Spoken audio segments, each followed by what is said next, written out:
want to welcome everyone tonight to the weekly webcast of the Objector Church. This is a new thing we're doing. This is a pre-recorded one. And we're doing this for a few reasons. One, because the live thing is really difficult logistically, but also so that we can actually have more interactive conversation via chat during the program. And so what we're doing is we're recording this live. We're recording it and then having it broadcast at a regular time online on Facebook so that people can have conversation. I'll be there for the conversation. So thank you so much for tuning in. I will mention that this week's topic changed. We initially had plans to talk about the commission that's examining the draft and national service and some other things. Had a lot planned for that. However, world events and national events changed that. And so instead, this week, I will be focused on the issue of immigration, particularly the separation of refugee children from their parents at the border, and the plans by the Trump administration to house migrant children at Fort Sill.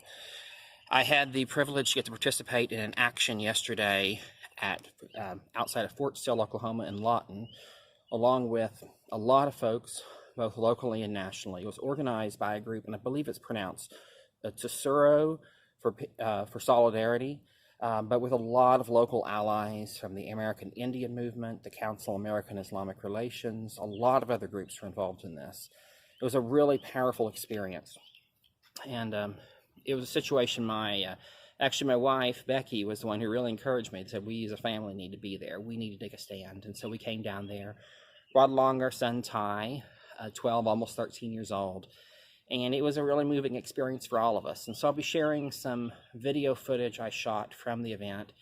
The first bit of it will actually be some video that I'm excerpted from video that Suro for Solidarity put together on their Facebook page. That was the action at the gate at Fort Sill.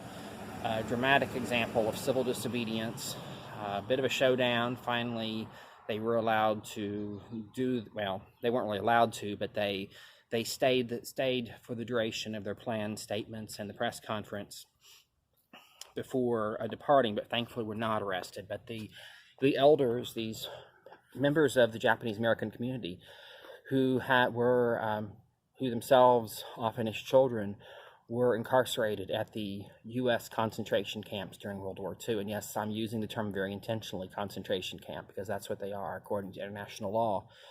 So they shared their stories there at the gates, and so the first bit of the footage is from that. Then the second part is some excerpts I shot while at the rally, which is held in downtown Lawton. That's where I was at. I will warn everyone, the sound quality is really bad on this. I'm hoping for future, I'd like to do more of these kind of videos, but I'm looking at getting some different microphone setup that has the windscreen and all. So I tried to do some filtering and whatnot, but did the best I could. But anyway, in the future, hopefully we'll have better sound quality when we do stuff like this. Also want to mention, because I'm moving in the direction of doing these recorded in advance programs, it will give us more opportunity to do some more creative things, such as footage from protests, but also I'm hoping to do a lot more interviews. The feedback I've had from our viewers is that interviews is what people really enjoy. And a lot of times Sunday evenings were not a good time for folks to be able to accommodate the live videos. So I'm hoping this will work out a lot better.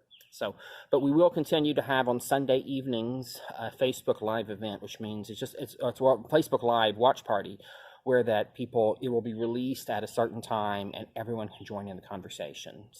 And I will be there for most of those so that I can participate, and also whoever our speakers are when we have special guests, will that be happening as well. By the way, for those of you who haven't joined in before, I do want to mention the Objector Church. We are a religious humanist community dedicated to the cause of peace and social justice. You can find out more information about us at objector.church. That's our website, objector.church. Or you can follow us on Facebook. Just go to facebook.com/objector.church. Last, we'll make a couple of quick announcements. First of all, our Oklahoma congregation will be having our monthly gathering on July 7th, Sunday evening, 6 p.m. Our topic will be end-of-life issues. We'll be having a panel discussion there'll be a member of the Final Exit Network that will be sharing. I'll be sharing from a legal perspective. We'll have a physician there who will be sharing, and we also have a financial planner. We'll be talking about end-of-life issues and what we can do to make end-of-life issues a better situation for everybody and more humane and loving. So that's happening July 7th. There's also plans here locally in Oklahoma to be building a ongoing presence of doing action on immigration, particularly refugee issues. We'll have some information on that on our Facebook page for the Oklahoma congregation. Lastly, we are always needing help on fundraising. The National Church desperately needs funds to continue its work. You can find out about that at objector.church/donate. Also, for the month of June, I'm doing a fundraiser to raise support for me to continue doing this work. I'll post a link here in the video, but we appreciate any support you can give. So anyway, from there, we'll move into the videos, and thank you so much for tuning in.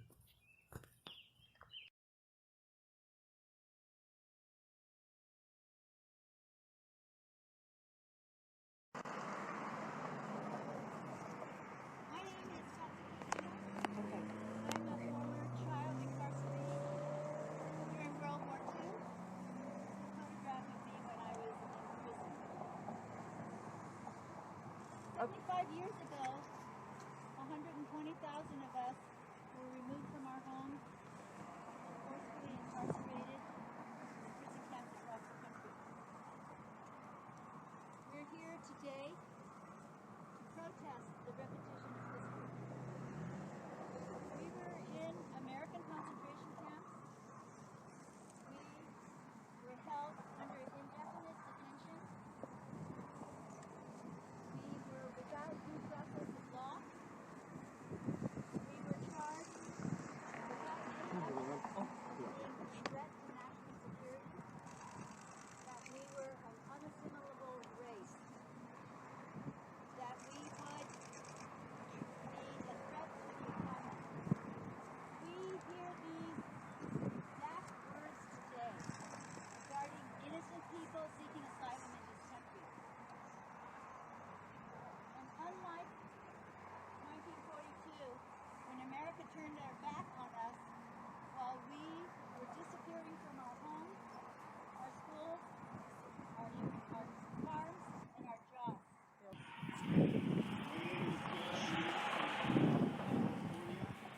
I spent the first 4.5 years in a concentration camp. I was volunteer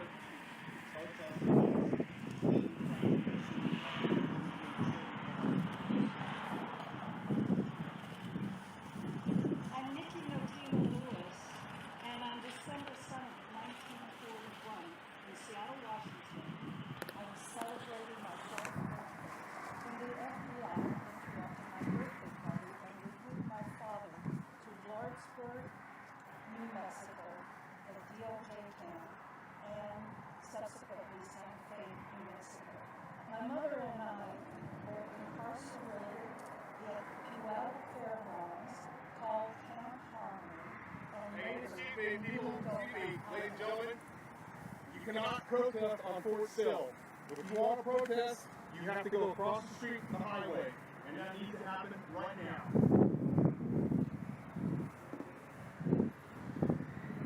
Let's go, now, today. No, ma'am, you may not. Again, I will say this is the last time.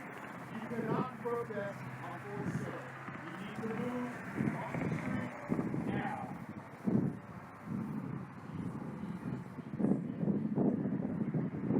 Apparently you didn't hear what I said. You need to move today, now. Move.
minutes ago? Let me find out, man. I'll let you know. Alright, thank you so much. I appreciate it. We have, they're very elderly and they're Yes, ma'am. so we just need to be careful. Absolutely.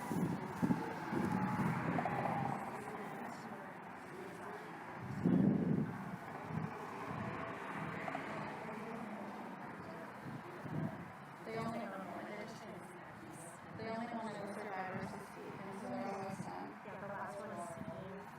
The first was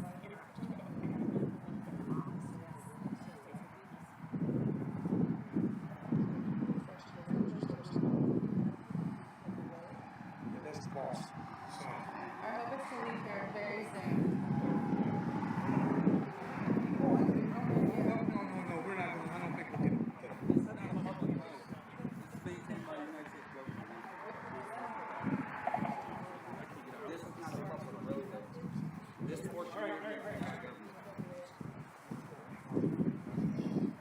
Go ahead.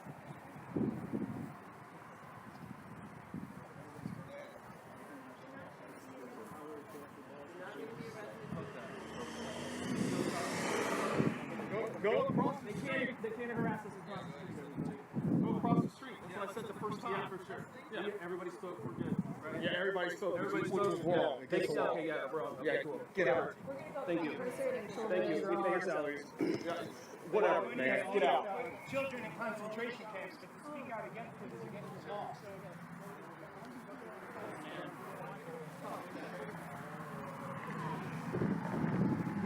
My car keys. Can you give it to Yes. Nancy? Do you want me to do your things? Are you saying? Get it to your things.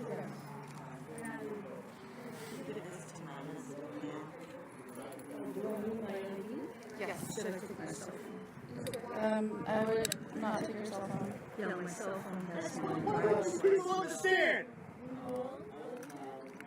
Here, okay. You got it? People understand. Understand the whole history of this country, and we aren't going to let it happen again. Do you want me to?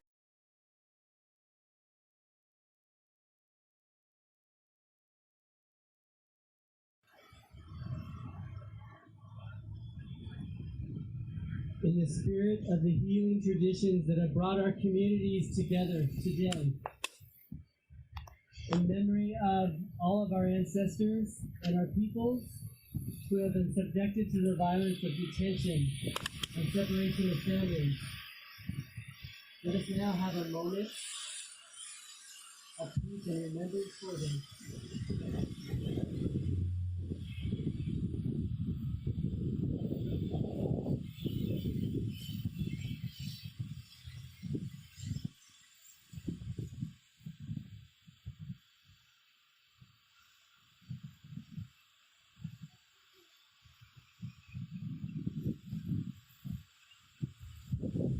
Thank you.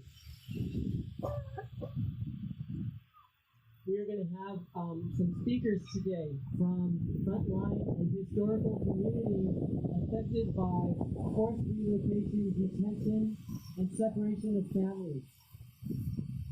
I just want to give you a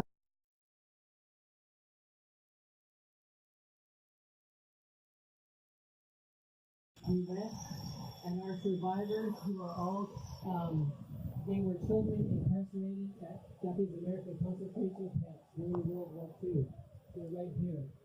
They had all agreed last night that they were willing to be arrested. So far, I haven't had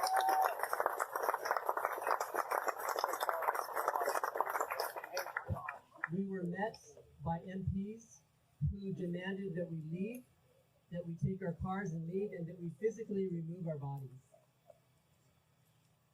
We asked the press to be there because we wanted to make a statement to the world that even though there is a law within the United States government that says you may not demonstrate in front of a military base if they ask you to leave, that we answer to a higher law. And that's the law of protecting children. Yes, yes.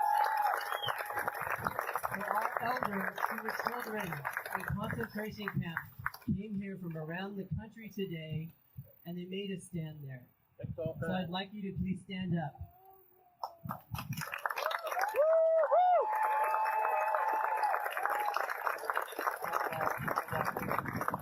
We are in solidarity with all of you.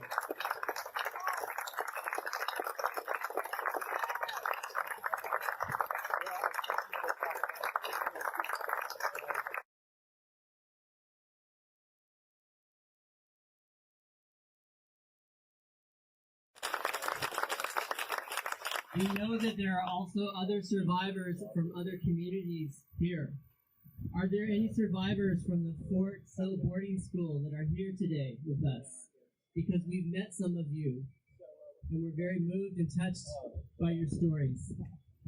If you are here today, thank you for coming.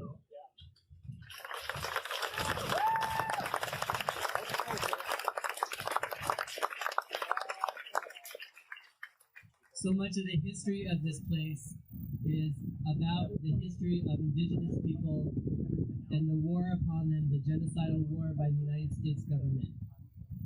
It's very important that we hear the Native voice in this conversation. And so it's my privilege to introduce to you Jeff Hauser, who is an Apache member of the Fort Sill Band. Thank you.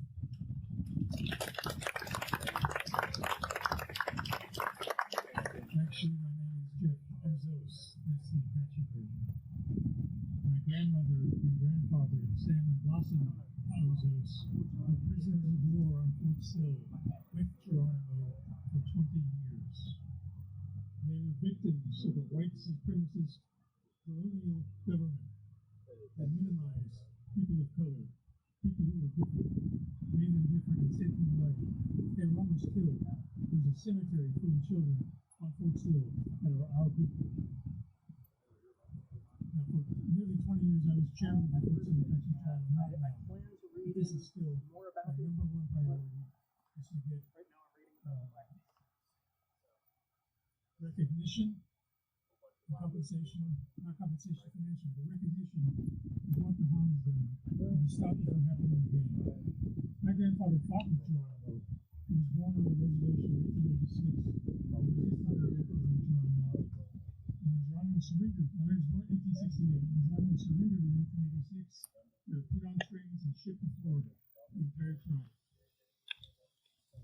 And he was released until he was 42 years old in 1914 when he was married. Blessing Isaac served as all of his life in 1894 and a child. One thing about Geronimo that you don't know is when he surrendered, before our people were taken, he had one requirement: keep the families together. The government broke numerous promises to Fort Sill Apaches, to the Cherokee Apaches, and continuing to break promises even today. But the one promise they kept was they kept the families together. And that's just why we're trying to stay together. It's so critical to take care of children. It's so important to have the children with their mothers.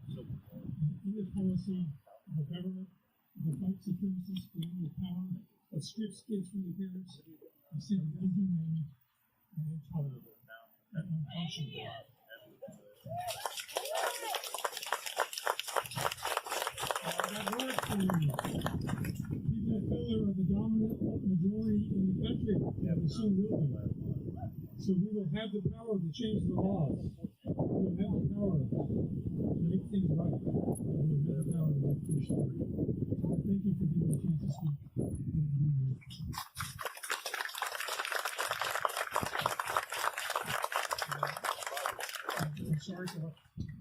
I'm sorry for what you people have been through as interns. I certainly understand myself. Thank you.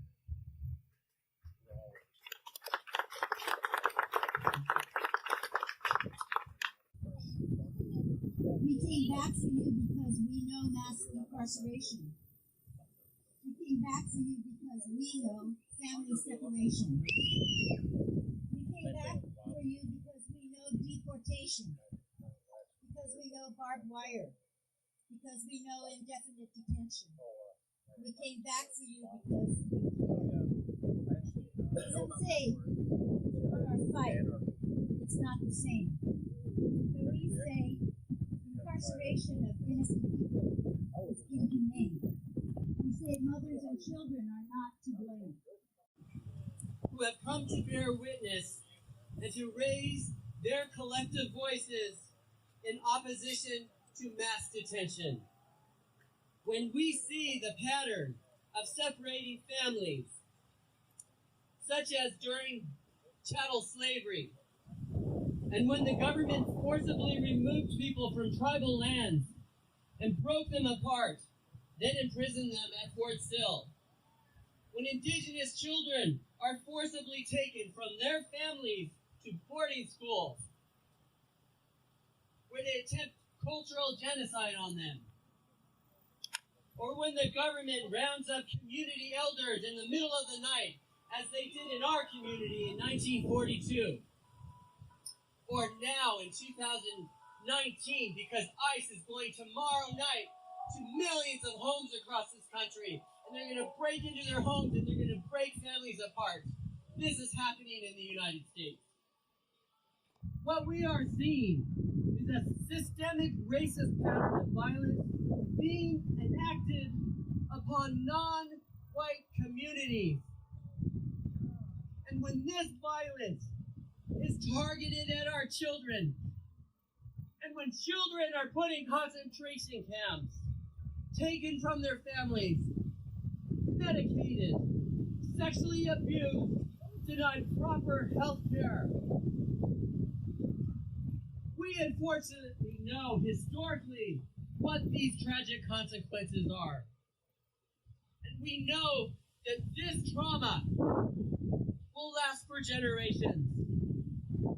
This has been going on for hundreds of years in this country. And we are here today collectively, all of our communities standing here today to say, this must stop. Yeah!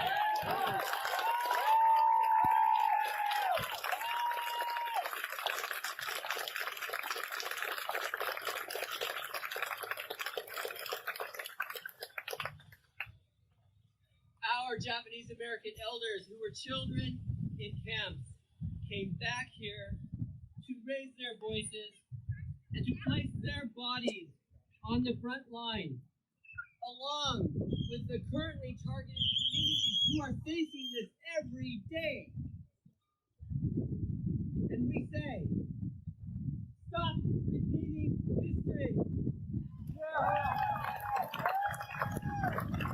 And we say, children are the sacred trust.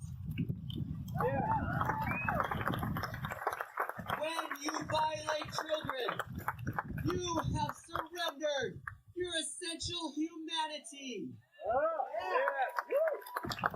The United States began with a declaration that the people who lived here were merciless savages, marking their bodies as only something to be exterminated, removed, and conquered, and thus they cried and they died. That is the reality of the land in the future. In Fort Sill, you can see that in action throughout time. With Geronimo being held, now being used as the very idea of enemy combatant, as it was mentioned, that's what they called Osama bin Laden when they came. Fort Sill was used as a site to criminalize the very bodies of Japanese Americans who had nothing to do with what the United States was doing at the time, only including them all indiscriminately. And now we see that very criminalization. We see the removal of human from those detained, and the way in which we speak about them, the merciless Indian savages now summoned as criminals, as drug dealers. The border painted across the United States by native blood is now a site to target Latinx people, greatly indigenous and part of their own genocidal history. Why do you think that our Latin American countries are destabilized? What do you think moves us? Why do you think we would risk getting separated from our children? And what do you think caused it? All this fear, all this pain, the deluge, day by day, made to break us, made to make us think, one more piece of bad news can't really move the needle any further. It's all the way it'll go. But here, together, acknowledging the genocidal history, the dehumanization, the way in which these mechanisms function, we dare to live. In the face of children not being given toothbrushes or soap or sleep, as the Trump administration argues isn't necessary, we dare to remember their human. In the face of not just those detained, but all of the immigrant community, I fear every single day that one of them, that their family, their mom, their dad, their brother, their cousin, their uncle, their aunt, their friends, their teachers, their classmates, their workmates won't be there any longer. We dare to resist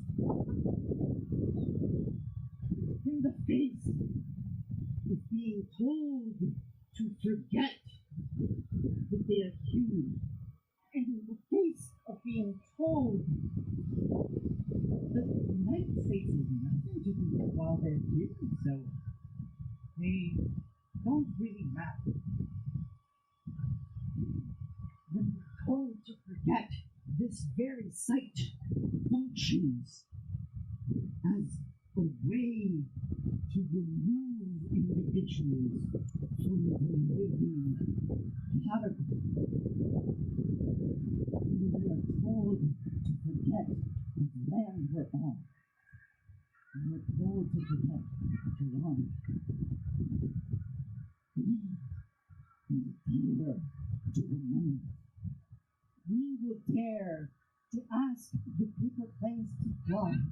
We will see our migrants as Juan Papalotes, mariposas negras y anaranjadas, monarch butterflies passing south.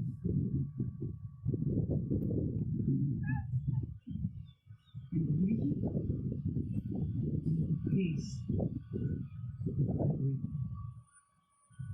every single day,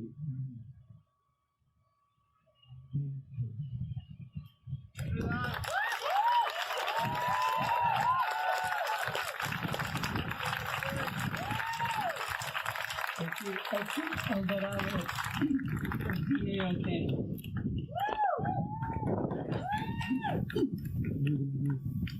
Actually, I'd like to introduce Reverend Cherie Dickerson of Black Lives Matter, Oklahoma.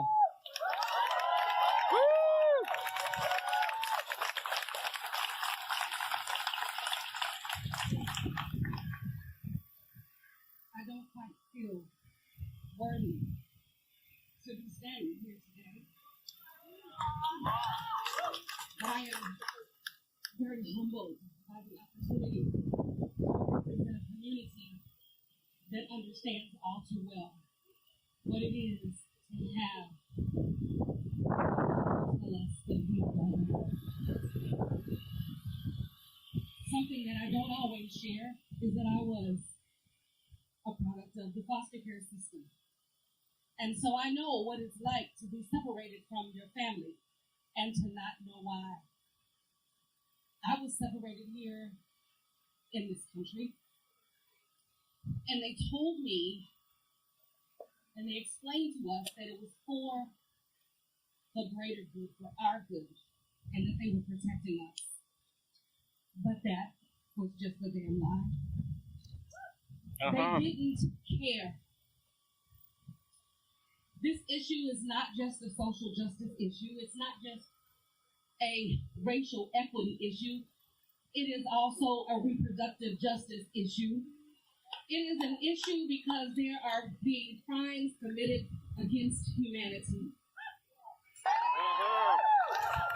Black and brown and Asian and Native bodies have been treated and killed and slaughtered and disrespected and forgotten for far too long. I am putting you on notice. When I see you, I'm going to tell you, do the work. I'm going to tell you, we need your money. We need your weariness. We need your tired. We need your effort. And if you are not willing, then do not waste our time and stand with us any longer. If you are come here because your oppression is reflected or associated or affiliated with mine, then the time has come for us all to rise. But yes, in this instance, it should be an entire line against line of white bodies that said, you will have to come through me before you get to my family. When you look around, this is your family. These are your neighbors. These are your friends. And in a few days, our children, my children, your children are going to be put into a concentration camp here in Oklahoma. And I want to tell you, not on my watch. I say thank you. Thank you for your continued legacy and for your work. I am very humbled by your presence, but I am sickened for the reason that you have to be here. We love you. We stand with you. Let's do the work.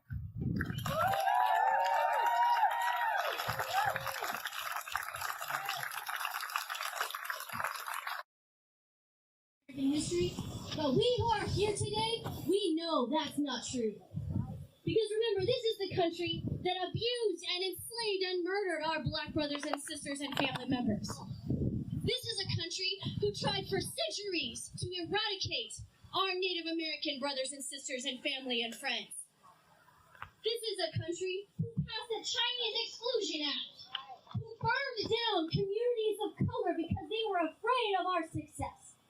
This is a country who locked our Japanese American aunties and uncles and elders in cages with no apology. This is a country whose Islamophobia and anti-Semitism turned away both groups of children.